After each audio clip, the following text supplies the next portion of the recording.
चलो આપણે પ્રાથમિક ઘટનાઓ જોઈ હતી મિત્રો. હવે પૂરક ઘટના વિશે થોડું જોઈશું. પૂરક ઘટના એટલે શું? તો જે ઘટના ઉદ્ભવે તેના સંદર્ભમાં નહીં ઉદ્ભવે એને પૂરક ઘટના કહે છે. દાખલા તરીકે એક સિક્કો ઉછાળતો આપણને છાપ મળે છે. તો છાપ મળવાની ઘટના અને સામે કઈ ઘટના આપણને મળતી નથી, તો કાંટો મળતો નથી. તો છાપ મળે એ આપણી મૂળ ઘટના છે અને છાપ મળે નહીં એ એની પૂરક ઘટના થાય. પૂરક ઘટનાને નિવારક ઘટના પણ કહે છે, જે આપણે અહીંયા જોઈએ. ઘટના ઉદ્ભવે નહીં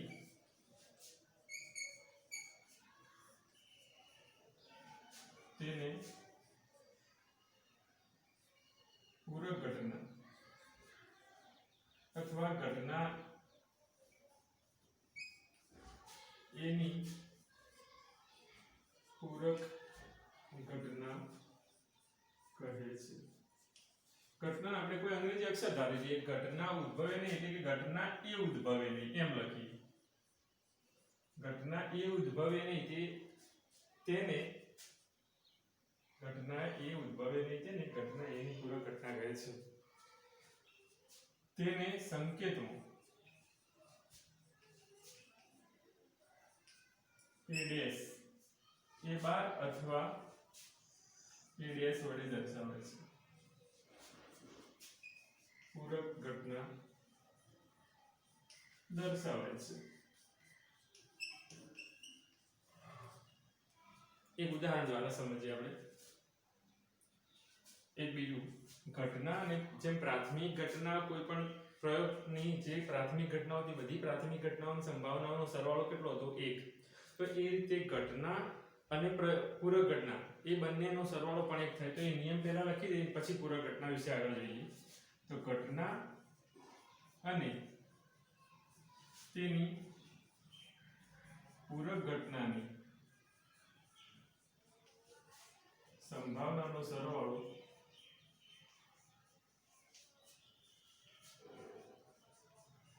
1 થાય છે. એટલે કે આપણે સંકેતમાં આ રીતે દર્શાવી શકીએ P of A plus P of A bar is equal 1. એક એક્ઝામ્પલ જોઈએ. તો એક સમતોલ સિક્કો ઉછાળતો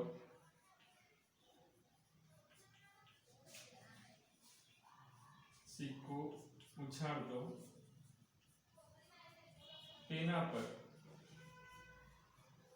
છાપ મળે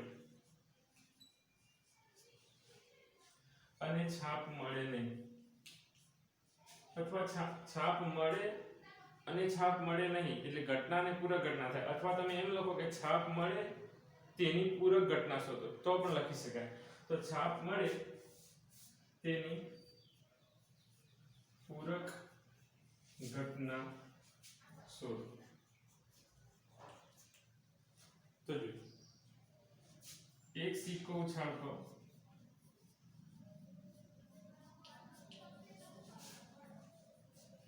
તેના પર 2 પરિણામ મળી શકે. પરિણામ શક્ય બને. એક H અને બીજું T, એટલે કે છાપ અને કાંટો. અહીંયા આપણને માંગ્યું છે કે છાપ મળે તેની પૂરક ઘટના. તો છાપ મળે ઘટનાને આપણે A અથવા E ધારીએ તો એની નિવારક ઘટના એટલે કે પૂરક ઘટના એ A ડેશ થશે. તો જોઈએ આપણે કે ધારો કે છાપ મળે તે ઘટના A છે, માટે છાપ મળે નહીં તે ઘટનાને એ ઘટના A બાર છે અથવા A બાર વડે દર્શાવી શકાય. છાપ મળે એ ઘટના શોધવી હોય તો સીધી H એક જ ઘટના છે એટલે 1/2. અને છાપ મળે નહીં તો છાપ મળે નહીં એવી પણ એક જ ઘટના છે કાંટો. છાપ મળે નહીં એનો મતલબ કે કાંટો મળે, અને છાપ મળે એનો મતલબ કે H. બરોબર? આપણે આના ઉપરથી શોધીએ, ડાયરેક્ટ સીધે શોધતા નથી. તો અહીંયા લખું P of A બરાબર શક્ય પરિણામ ભાગ્યા કુલ પરિણામ. શક્ય પરિણામ છાપ મળે એવી એક જ ઘટના છે અને કુલ પરિણામ 2 એટલે 1/2 થયું, જેને આપણે 0.5 વડે દર્શાવી શકીએ. હવે આપણે p ઓફ a બાર શોધવું હોય તો સૂત્રની મદદથી શોધી શકીએ કે p of a plus p of a બાર બરાબર 1. આપણને શોધવાનું કીધું હતું એની રકમો પૂરક ઘટના શોધો. તો પૂરક ઘટના શોધવા માટે જો પૂરક ઘટનાની સંભાવના શોધો. શક્ય પરિણામ પૂરક ઘટના શોધો લખી પૂરક ઘટનાની સંભાવના શોધો.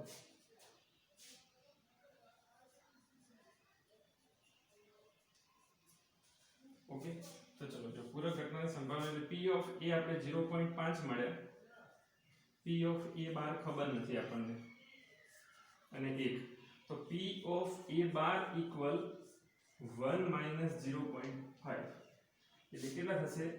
1 માંથી 0.5 જાય એટલે 0.5 મળે, મતલબ p ઓફ a બાર એટલે કે ઘટના ઉદ્ભવે નહીં અથવા પૂરક ઘટના કહી શકાય.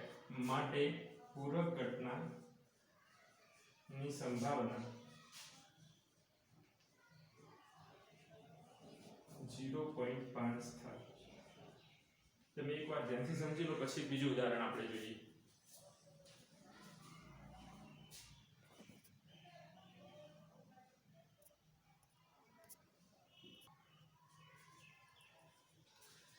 એક બીજું એક્ઝામ્પલ આપણે જોઈએ તો એક સમતોલ પાસો ફેંકતો તેના પર અંક 5 આવે તે ઘટનાની સંભાવના, અંક 5 આવે તેની પૂરક ઘટનાની સંભાવના શોધો તથા ઘટના અને પૂરક ઘટનાનો સરવાળો મેળવો. પાસો કદાચ આપણા જોડે હાલ પૂરતો નવો શબ્દ આવ્યો, જો કે આપણે 9માં તો ભણી ગયા હતા, પણ તોય પાસા વિશે જોઈ લઈએ.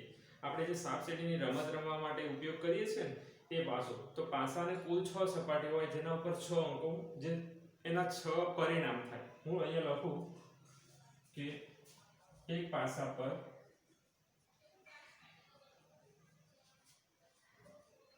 કુલ 6 પરિણામ શક્ય બને. કયા તો કૌંસમાં દર્શાવું 1 2 3 4 5 અને 6. ઘણા પાસા ઉપર આવી રીતે નંબર આપેલો હોય તો કેટલાક પાસા ઉપર ટપકાની નિશાની આપેલી હોય કે એક સપાટી ઉપર એક ટપકું, બીજા ઉપર 2 3 એવી રીતે 6 સાઈડો ઉપર આપેલા હોય. હવે આપણો પ્રશ્ન એ છે કે પાસો ફેંકતો એના પર અંક 5 આવે એની પૂરક ઘટના. તો અંક 5 આવે એવી કેટલી ઘટનાઓ છે? એક જ. અંક 5 આવે એવી એક જ ઘટના છે. તો એની પૂરક ઘટના શોધવાની, તો આના સિવાય કેટલી ઘટનાઓ શક્ય છે? તો 1 2 3 4 ને 5. બાકીના એવા 5 અંક છે કે જેમાં 5 ન આવી શકે. ફરીથી જોઈએ, અંક 5 આવે એની શક્યતા શોધો. કદાચ કન્ફ્યુઝન થતું હોય તો 5 ના બદલે હું અંક 3 લઈ લઉં એટલે ભૂલ ના થાય. હવે જોઈએ, એક સમતલ પાસો ફેંકતો તેના પર અંક 3 આવે એની પૂરક ઘટનાની સંભાવના શોધો. તો અહીં પાસા પર કુલ 6 પરિણામ 1 2 3 4 5 6. એમાં અંક 3 આવે એવી કેટલી ઘટનાઓ છે? તો એક અને માત્ર એક જ, અને કુલ પરિણામ 6.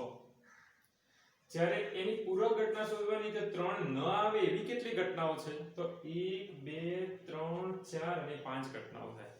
તો એની પૂરક ઘટના થાય. તો અહીંયા હું લખું, અહીં ધારો કે અહીં અંક 3 આવે તે ઘટના એક જ છે.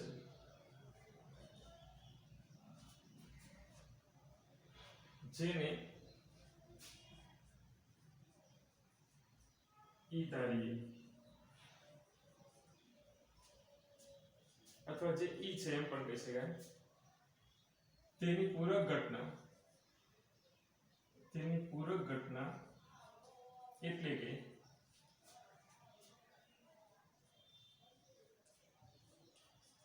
અંક 3 ન આવે, અંક 3 ન આવે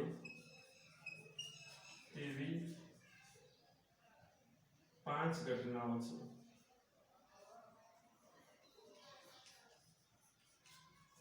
કૌંસમાં દર્શાવો 1 2 4 5 અને 6. આ 5 ઘટનાઓ જેમાં 3 નથી આવતો. તો આ પૂરક ઘટનાને આપણે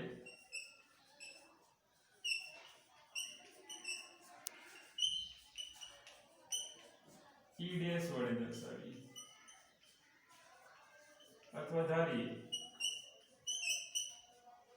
એને તમને રકમમાં છેલ્લે કીધું ઘટના અને પૂરક ઘટનાની સંભાવનાનો સરવાળો શોધો આપણે બંને શોધવી પડશે તો સૌપ્રથમ આપણે ઘટના શોધીએ તો P of A sorry P of E એટલે કે આપણે કેટલી ઘટના છે એ એક જ 3 અંક આવે એવી એક જ ઘટના છે તો 1/6 કુલ પરિણામ 6 છે આપણે એને દશાંશ ચિહ્નમાં નહીં લખીએ અપૂર્ણાંકમાં પણ રાખી શકાય બીજો પ્રશ્ન નિવારક ઘટના એટલે કે 3 ની પૂરક ઘટના શોધો જેને આપણે P of E બાદ ધારેલ છે તો અંક 3 ન હોય તેવી કેટલી ઘટનાઓ છે તો આપણે અહીંયા જોઈ શકીએ કે અંક 3 ન હોય તેવી 5 ઘટનાઓ છે 5/6 એટલે આપેલી ઘટનાની સંભાવના એની પૂરક ઘટનાની હવે બંનેનો સરવાળો કરી જોઈએ હવે P of A P of E plus P of E બાર બરાબર 1 થાય છે કે કેમ ચેક કરી જોઈએ તો ડાબા બરાબર P of E plus P of E bar P of E માં આપણને ઘટના મળી હતી 1/6 અને P of E બાર એટલે 5/6 આપણને ખબર છે કે છેદ સરખા હોય તો એકવાર લખીએ સમછેદીય પૂર્ણાંકમાં ઉપર અંશનો સરવાળો 1 + 5 એટલે કે 6/6 અને 6/6 એટલે 1 એટલે કે જવાબ આપણને મળી ગઈ જમણી બાજુ ઘટના અને પૂરક ઘટનાનો સરવાળો 1 થાય તમે ધ્યાનથી જોઈ લો પછી આપણે આગળ જોઈએ જેની 3 હવે આગળ કયા ટોપિક ઉપર જઈએ તો સિક્કાની તમને કેટલી શક્યતાઓ મળી અથવા સિક્કાના કેવા પ્રકારના પ્રશ્નો પૂછાઈ શકે સમતલ પાસાના 52 પત્તાના એ પ્રશ્નો હવે આપણે વિગતવાર જોઈએ સર્વપ્રથમ જે આ સમજૂતી હતી એ તમે ધ્યાનથી જોઈ લો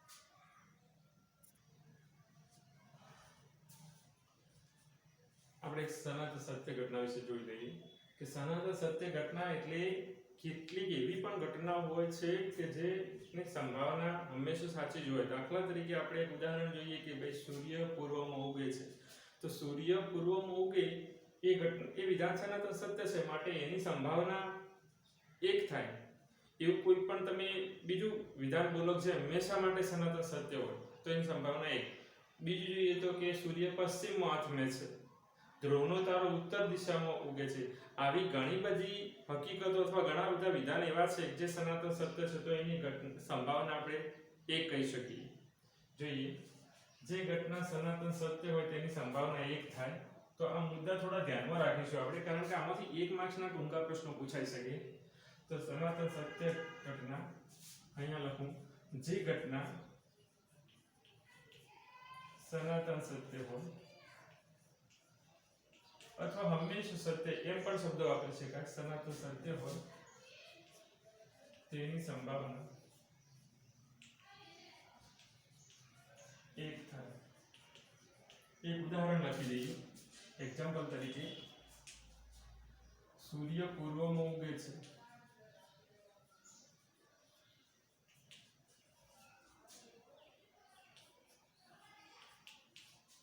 આ ઘટનાની સંભાવના 1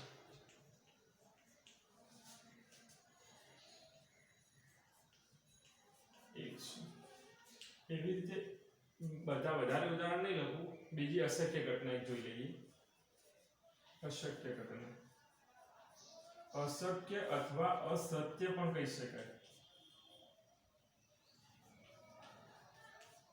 તો જે ઘટના બિલકુલ અસત્ય હોય એની સંભાવના 0 થાય દાખલા તરીકે આપણને કોઈ કે સૂર્ય પૂર્વમાં આથમે છે તો એ અશક્ય ઘટના થઈ જાય તો એની સંભાવના 0 સૂર્ય પશ્ચિમમાં ઉગે છે તો એની સંભાવના પણ 0 થાય તો અહીંયા હું લખી શકું કે જે ઘટના અસત્ય હોય અસત્ય અથવા અશક્ય હોય તેની સંભાવના 0 થાય જેમ કે તો અહીંયાનું પણ એક એક્ઝામ્પલ જોઈ લઈએ કે સૂર્ય પૂર્વમાં આથમે છે, આ વિધાનની અથવા આ ઘટનાની સંભાવના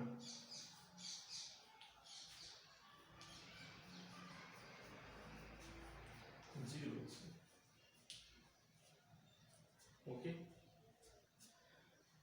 હવે એક ટોપિક, કોઈ પણ ઘટનાની સંભાવના ક્યાંથી ક્યાં વચ્ચે હોઈ શકે તો એ લખી દો. કોઈ પણ શક્ય અશક્ય, સનાતન સત્ય ઘટના, બિલકુલ અશક્ય ઘટના અને બાકીના વિધાનો, એની સંભાવના કેવી હોઈ શકે તો કોઈ પણ ઘટનાની સંભાવના, કોઈ પણ વિધાન અથવા ઘટનાની સંભાવના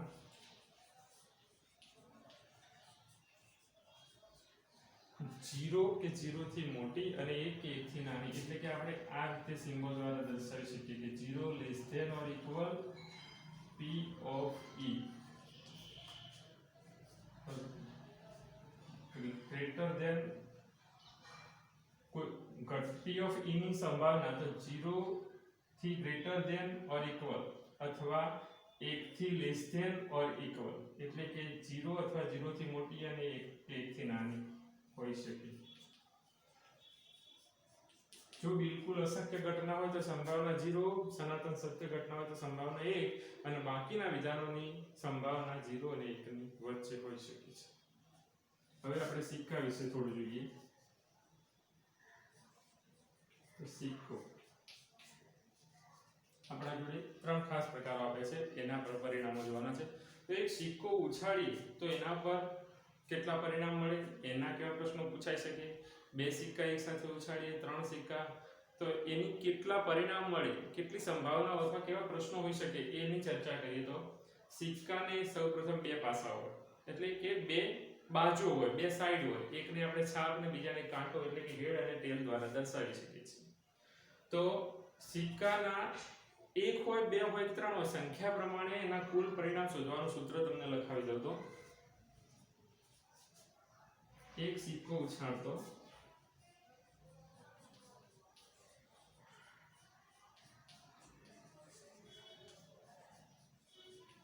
મળતા, એક સિક્કો અથવા સિક્કો ઉછાળતો એમ જ લખીએ. ચલો, સિક્કો ઉછાળતો મળતા કુલ પરિણામ શોધવાનું સૂત્ર,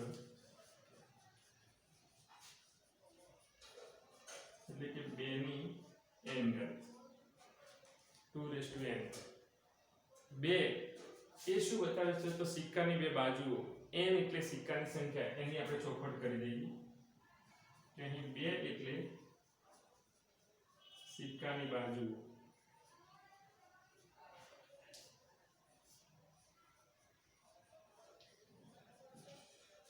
અને n એટલે સિક્કાની સંખ્યા.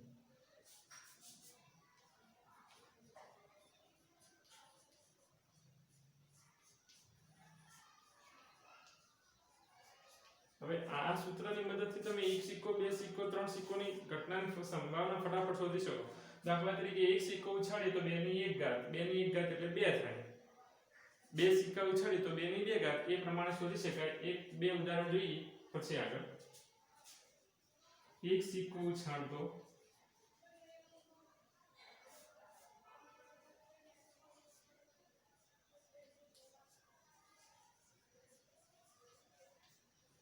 મળતા કુલ પરિણામ શોધો.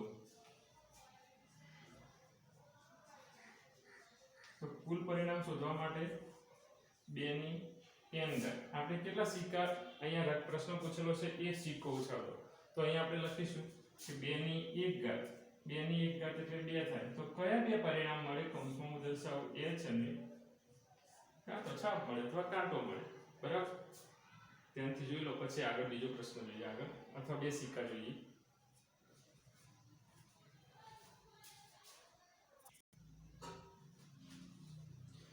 હવે જોઈએ કે બે સમતોલ સિક્કાને એક સાથે ઉછાળતો અથવા એક સિક્કાને 2 વખત ઉછાળતો, બંનેનો મતલબ એક જ થાય. મળતા કુલ પરિણામ શોધીએ. તો હાલ મેં તમને આગળ કીધું એ પ્રમાણે કે 2 ની n ઘાત 2 એટલે શું એ તો તમને વારંવાર કહેવાની માં જરૂર નથી કે સિક્કાની બે બાજુઓ અને n એટલે સિક્કાની સંખ્યા. તો અહીંયા આપણે જોઈ શકીએ કે ભાઈ સિક્કો એક છે અથવા બે સિક્કા પણ એની બાજુ બે અને સંખ્યા કેટલી તો સિક્કાની સંખ્યા n ની જગ્યાએ છે તો બે સમતોલ સિક્કા લીધા એટલે એની 2 ઘાત 2 ની 2 ઘાત એટલે 4 થાય. તો 4 કઈ શક્યતાઓ થાય એ જોઈએ. તો બંને ઉપર છાપ મળી શકે અથવા પહેલા સિક્કા ઉપર છાપ અને બીજા ઉપર કાંટો કાં તો બીજા સિક્કા ઉપર કાંટો અને પછી છાપ અથવા બંને ઉપર કાંટો એમ કુલ 4 શક્યતાઓ મળી શકે. એ રીતે 3 સમતોલ સિક્કાનું જોઈએ તો જો 3 સમતોલ સિક્કાને એક સાથે ઉછાળીએ અથવા એક સિક્કાને 3 વાર ઉછાળીએ બંનેનો મતલબ એક થાય. તમને પરીક્ષામાં પૂછવાવાળા પેપરની અંદર અટવાવા માટે થઈ અને પ્રશ્ન ફેરવીને પૂછવો હોય તો શું પૂછી શકાય? એક સિક્કાને 3 વખત ઉછાળો એમ પ્રશ્ન પૂછાય. એટલે તમારા મનમાં કયો આઈડિયા કે એક સિક્કાને 3 વખત ઉછાળવાનું તો અમારે આવ્યું જ નથી. અમે તો 3 સિક્કા એક સાથે ઉછાળવાનું શીખ્યા. પરંતુ અહીંયા તમે ધ્યાનથી જોઈ શકો ને યાદ રાખી શકો કે એક સિક્કાને 3 વખત ઉછાળવો અથવા 3 સમતોલ સિક્કાને એક સાથે ઉછાળવો બંનેનો મતલબ એક જ થાય છે. તો એના કુલ પરિણામ શોધીએ તો 2 ની n ઘાત અહીંયા સિક્કાઓની સંખ્યા 3 છે એટલે કે 2 ની 3 ઘાત થશે. 2 ની 3 ઘાત એટલે 8. તો કઈ 8 ઘટનાઓ જો કે આ રીતે તમે આ જેમ 2 2 લખે ને એમ 3 3 થશે જોડકા. પણ એ ભૂલીને જવાય માટે સિસ્ટમ તમને બતાવું તો કઈ રીતે લખવું. તો સૌપ્રથમ જુઓ ટ્રિપલ h એટલે ત્રણેય ઉપર છાપ હોઈ શકે પછી એક h ઓછો કરે જવાનું એટલે તમારે ભૂલ થાય નહીં. તો અહીંયા તમે લખી શકો કે h અને t બે ઉપર છાપ અને કાંટો પછી આ t વચમાં લાવી દઈએ તો h t અને h અને પછી આ t એ તો એક પ્રથમ લાવી દઈએ તો t h h એટલે છાપની 4 ઘટનાઓ થઈ ગઈ. હવે એ પ્રમાણે કાંટાની 4 ઘટનાઓ તો એના નીચે લખી જેથી ભૂલ થાય નહીં. તો અહીંયા લખીશું ટ્રિપલ t પછી t h t અને h t જો h હતા ત્યાં આપણે t કરી દીધા અને જો t હતા ત્યાં h કરી દીધા એટલે 8 8 ઘટનાઓ થઈ ગઈ. આ રીતે કુલ 8 ઘટનાઓ શોધી શકાય. હવે જનરલી તમને ખાલી કહી દઈએ કે ભાઈ કેવા પ્રકારની આમાં શક્યતાઓ યાદ રાખવાની બાબતો યાદ રાખવાના સૂચનો જોઈ લઈએ પછી પ્રશ્નો જોઈએ આપણે યાદ રાખવાની બાબતો. તમે નોંધ પણ કરી શકો કે એક સમતોલ સિક્કો ઉછાળતો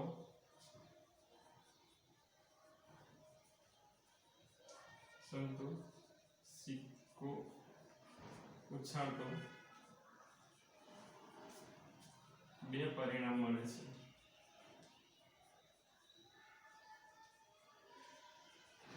કયા? તો અહીંયા લખું છાપ અને કાંટો.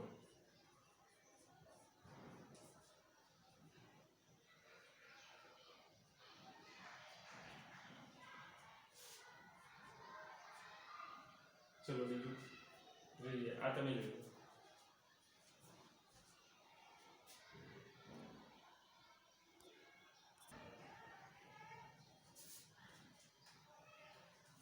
બે સમતોલ સિક્કા માટે બંને પર છાપ મળે તેવી એક જ ઘટના.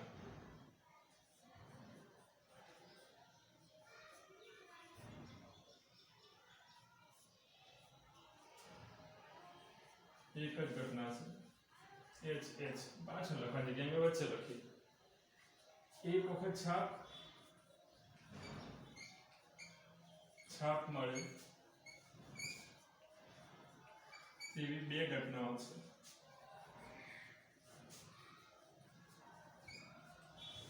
h t અને th બંનેમાં એક વખત છાપ મળે છે અને છાપ મળે નહીં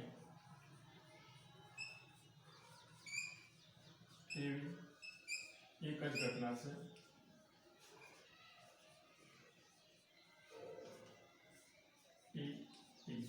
આમાં છાપ મળતી નથી. આ બે સિક્કા માટે તમે આટલું યાદ રાખી શકો કે તમને પ્રશ્ન પૂછવામાં આવે કે ભાઈ બંને સિક્કા ઉપર છાપ મળે એવી ઘટનાની સંભાવના શોધો તો બે સિક્કા માટે કુલ પરિણામ તો આપણે જોયા હતા 4. એમાં બંને પર છાપ મળી ને એવી એક જ ઘટના છે તો 1/4 થશે. એ રીતે એક વખત છાપ મળી ઘટનાની સંભાવના શોધો તો એક વખત છાપ હોય ને એવી બે ઘટના છે તો એની 2/4 અને છાપ મળે નહીં એ ઘટનાની સંભાવના શોધો છાપ ન મળે એવી એક જ ઘટના ટી એમાં છાપ નથી તો મતલબ 1/4. હા કદાચ તમે આનું એના એ પ્રમાણે કાંટાના પ્રશ્નો લઈ શકો કે ભાઈ બંને ઉપર કાંટો મળે એની સંભાવના તો પણ એક કારણ કે ટી એક જ ઘટના એક વખત કાંટો મળે એની સંભાવના તો TH ને HT આ બે થશે અને કાંટો મળે નહીં તો કાંટો ન મળે તો તે આપણે HH લખવાનું એટલે કાંટાના પ્રશ્નો પણ આ પ્રમાણે થઈ શકે જેથી હું એ લખતો નથી માત્ર છાપના જ લખું. હવે 3 સિક્કાની વાત કરી 3 સમતોલ સિક્કા માટે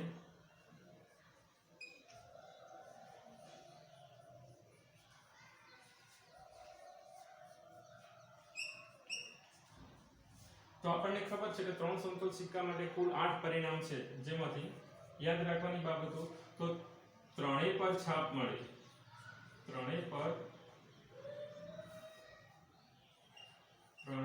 છાપ મળે તેવી ઘટનાઓ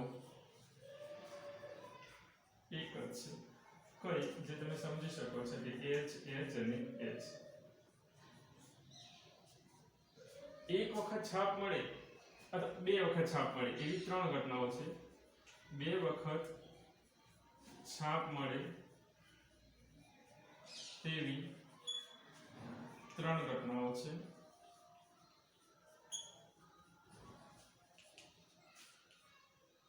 H H T H T H અને T H H બે વખત છાપ મળે એવી 8 માંથી 3 ઘટનાઓ તો એ રીતે બે વખત કાંટો મળે એ પણ 3 જ થશે. ચલો 3 વખત છાપ મળે એવી એક ઘટના બે વખત છાપ મળે એવી 3 ઘટનાઓ એક વખત છાપ મળે એવી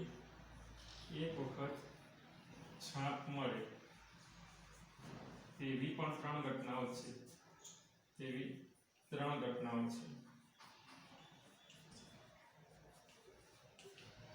કઈ 3 ઘટનાઓ તો અહીંયા લખું H T T T H T અને T T H આ 3 ઘટનાઓ એવી છે કે જેના પર એક વખત છાપ પડે અને છાપ મળે નહીં તેવી એક જ ઘટના છે.